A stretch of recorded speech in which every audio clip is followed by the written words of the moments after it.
Batuk ini dia adalah bahasa. Bahasa apa? Mungkin bahasa jantung. Mungkin bahasa di dalam kelemahan dalam organ-organ yang lain. Jadi oleh sebab itu maka merawatan batuk ini dia kena rawat sama seperti merawat jantung. Ya, jadi apa tu? Iaitu kita kena lihat dia.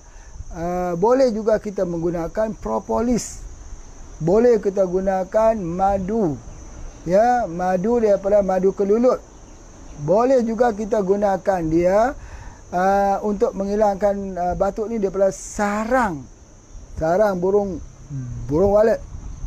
Itu dingin untuk tujuan untuk dingin. Jadi boleh kita gunakan itu.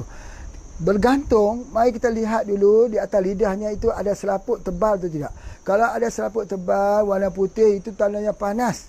Kita kena ambil satu yang dingin. Apa satu yang dingin itu? Water booster, satu yang dingin. Ataupun sarang burung, sesuatu yang dingin. Atau boleh juga kita ambil daripada sumber-sumber yang lain seperti yang boleh mendinginkan tubuh badan kita itu. Seperti biji selasih, kita boleh ambil kembang semangkuk, getah daripada getah anggur dan sebagainya. Ini tujuannya adalah untuk mendinginkan tubuh badan kita. Dan ingat, kalau kita sudah batuk begitu, kalau ada herba yang kita duk makan tu, kena berhenti sebentar lah. Kerana kemungkinan herba yang kita makan tu, dia jadi panas. Dan salah satu ubat batuk yang sering digunakan ialah gamat emas. Boleh kita gunakan juga. Tetapi kalau batuk itu batuk dingin, kalau batuk itu batuk panas, guna gamat emas, dia lagi-lagi batuknya lagi. Jadi oleh sebab itu maka kita kena lihat. Jadi ada satu produk yang dikeluarkan namanya Madulia. Madulia itu madu yang dicampur dengan halia untuk tujuan ubat batuk.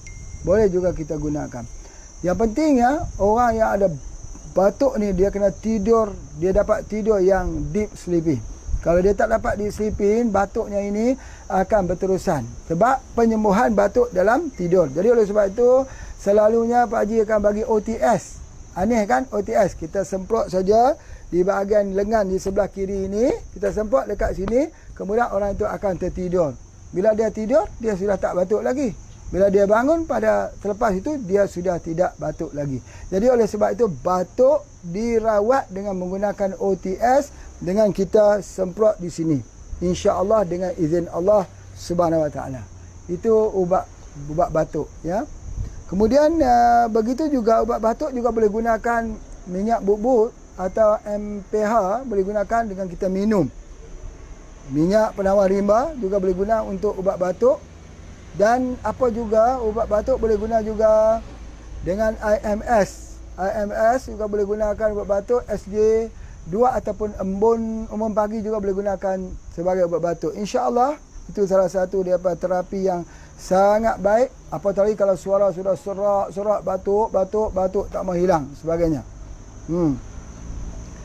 Dan kalau batuk itu masih lagi tak hilang, apa sebabnya? Sebab asam di dalam tubuh badan kita terlalu tinggi, asid dalam tubuh badan kita terlalu tinggi. Macam mana cara nak keluarkannya? RO+, satu minuman yang ada yang dikeluarkan oleh HbA yang dikenali sebagai RO+. InsyaAllah kita minum itu dengan izin Allah sembuh. InsyaAllah. Yang itu yang telah kita praktikkan.